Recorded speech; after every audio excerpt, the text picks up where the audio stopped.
I am sure that everyone dreamed of being in a zombie apocalypse at least once. Spending time with your friends while fighting zombies, not worrying about money, sounds great. Holy shit. But if the zombie apocalypse did happen in real life, it wouldn't be all sunshine and rainbows. The smells of rotten corpses walking around, the screams of innocent people, the hunger. Those are all real problems that people have to face in an apocalypse scenario on a daily basis. But let's not forget about the biggest problem, the zombies themselves. Not the movie version where they politely fall over after one clean hit, but real, walking corpses that don't feel pain, don't get tired, and don't stop just because you're scared. And once you accept that they exist, everything changes. You can't talk your way out of a zombie. You can't reason with it. You can't wait for help. If it gets close enough, it bites. And that's the end of your story. So the real question becomes simple. How do you deal with them up close without getting killed? And the answer is even simpler. You need the right weapon. Not something that looks cool, not something you saw on a show, something you can actually use under stress more than once without it failing at the worst possible moment. That's exactly what we're talking about today. Improvised weapons that actually work in a zombie apocalypse. Before we start talking weapons, let's set some ground rules. We're dealing with classic zombies from Walking Dead. Slow, relentless, never stops moving. No sprinters like the D1 linebackers from World War Z.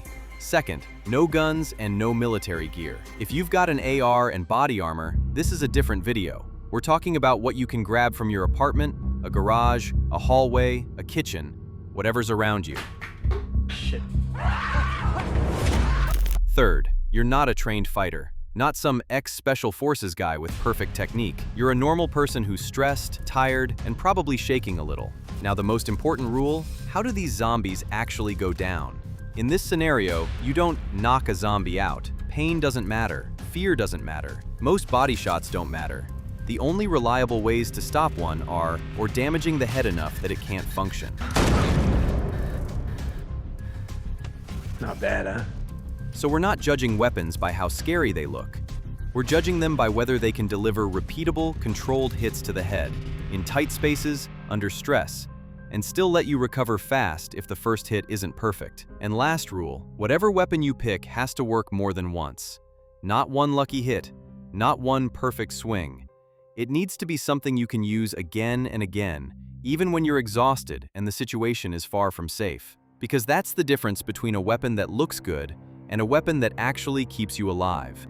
Let's start off with a legend, a classic American baseball bat. Probably the most American zombie weapon possible, and it can work, depending on which kind you have. A wooden bat is simple to use, even in tight spaces. Most people can swing it without thinking too hard. And if you play baseball at least as good as the average Little League player, you are going to be fine. On the other side, wood cracks. One bad hit, and now you're holding a broken stick. Also, it's not great for repeated hard impacts. You'll feel it degrade fast. An aluminum bat is a different topic. It is a lot more durable, but also a lot louder. The worst part is the rebound. You will feel it in your hands if you swing too hard, especially if you hit something at a bad angle. A bat is a solid early weapon. It requires power, and not too much brain power. Not too heavy, not hard to maintain.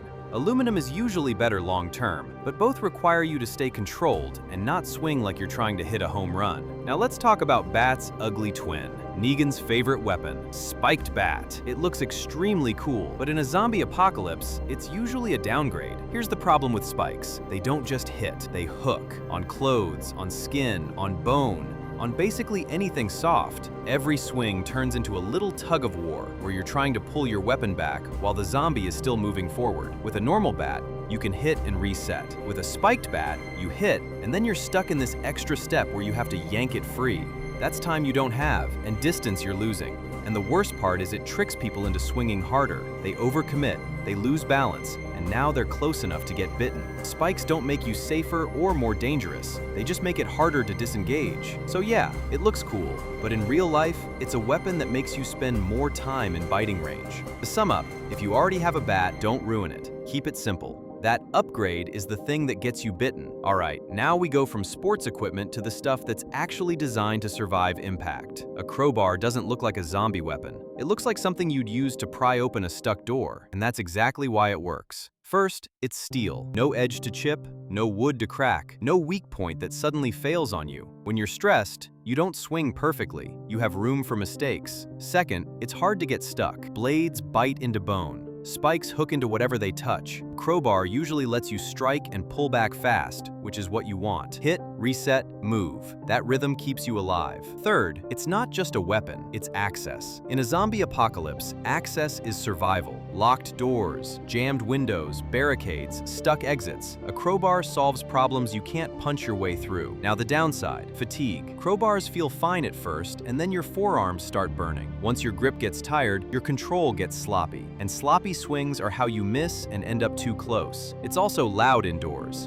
Metal impact echoes. That doesn't mean don't use it, it just means don't turn every encounter into a long fight. Verdict: if you can pick one boring tool that stays useful day after day, crowbar is top tier. Pipe wrench. Pipe wrench is another classic weapon. It hits hard because the weight is concentrated. You don't need a huge swing to get real impact. In tight spaces, that's a big deal. And it's durable. It's made to survive stress. It's not going to break on you, but you pay for it with fatigue. This thing will gas you out real fast. The first few hits feel great, then your speed drops, your recovery slows, and your grip starts failing. And once you're slow, you start missing. Once you start missing, you're too close. Pipe wrench is a great weapon if you treat it wisely. Short strikes, clean resets, no wild swings. If you swing it like a maniac, it punishes you. Powerful, reliable, but exhausting. Great in controlled hands. A hammer. Yes, a hammer can kill a zombie. The question is whether you can afford to be that close to it. You can find it basically everywhere. Easy to grab, easy to carry, easy to swing. And if you land a clean hit, it's absolutely effective. But this weapon has one problem: distance. You are fighting at biting range. If you miss, there's no buffer. If your grip slips, there's no space to reset. And if the zombie doesn't react the way you expected, you're going to be in big trouble. It's fine for an emergency. More than enough for a single zombie when the situation is under control. But it's definitely not the first pick when there's more than one target and not enough time for thought-out decisions. It's truly a great backup weapon, but using it frequently is too dangerous for my liking. Hatchet. Deadly, scary, and to be honest, looks extremely cool. It also works, but comes with a warning label. It has the classic blade problem: sticking. Blade hits bone, now you're pulling instead of moving. That stuck moment is where people lose time,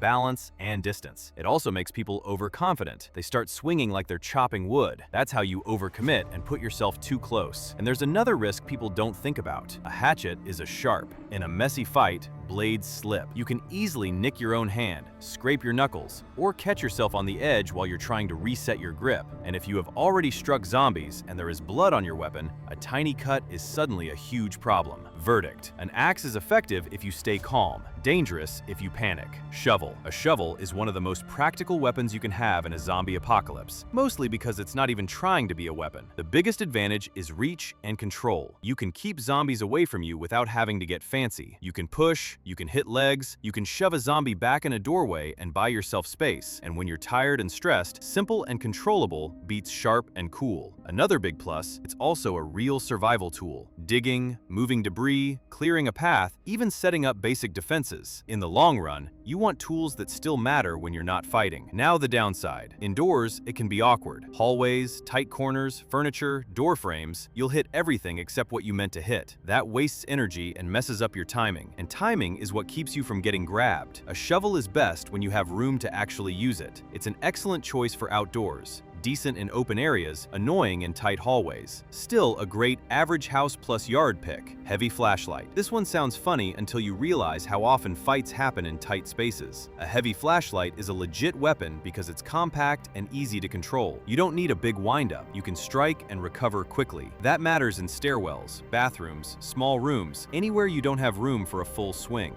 And it has a huge real-life advantage. You carry a flashlight anyway. Light is essential survival. And if the tool you already need can also save your life up close, that's perfect. The downside is obvious: reach. If you're using a flashlight as a weapon, you're already too close. This is not a fight 3 zombies in a hallway weapon. This is a get off me weapon. 1 or 2 hits to create space, then you take out something more suitable for the kill. Verdict: one of the best backups you can have. Just don't pretend it's your main plan. Tire iron / lug wrench. This is one of the most underrated zombie weapons because it's already in your life. It's in your trunk, your garage, or your toolbox. You just don't think of it it as a weapon. It's basically pure metal and pure reliability. It's made for torque, so it can handle repeated force. It won't crack like wood. It won't fall apart on you. You can hit hard, and it still stays solid. It's also compact, which is huge indoors. Long weapons get caught on door frames and furniture. A lug wrench doesn't. You can swing it in tighter spaces and still recover quickly. Downside: short reach. This is where people mess up. You don't have that extra distance like you do with a bat or a shovel. If you let a zombie close the gap, you're now fighting in the danger zone, so it works best with smart positioning. Doorways, corners, keeping the zombie in front of you, not letting it slide into your space. Verdict: one of the best realistic accessible weapons. Strong, durable, common. But don't forget the reach problem. Kitchen knife, the trap choice. Everyone grabs it first because it feels obvious. It's sharp, it's right there, and it's quiet. People think quiet equals safe, and I get it. You don't want to be loud. But knives don't buy you space. They trade space for damage. To do anything meaningful, you have to get real close. And once you're close, you have to stay close long enough to finish the job. That's where things go wrong. If your blade hits bone the wrong way, or doesn't go in clean, now you're not fighting. You're struggling in biting range. You're trying to pull back, reset your grip, stab again, all while the zombie is still moving. That's not the best course of action. Also, knives are one of the easiest weapons to hurt yourself with when you're stressed. Hands slip, grip changes. Basically, even more dangerous than an axe. It's a lot better than nothing, but one of the easiest weapons to die with because it forces you into the closest possible fight. Now let's talk about my favorite. Knife taped to a broom. The classic DIY myth. People love this idea because it sounds like a cheat code. Distance plus a blade, a homemade spear, problem solved.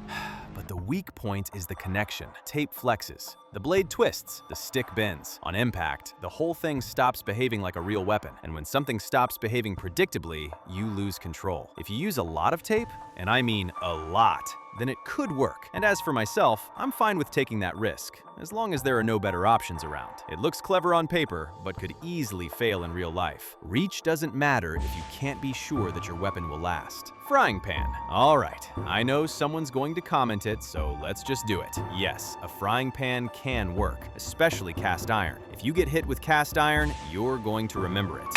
But the problem is reach. A frying pan forces you into hugging distance. The grip is awkward, recovery is slower than you think, and if the first swing doesn't end it, you're still standing right there close enough to get grabbed. So sure, if you have literally nothing else, fine.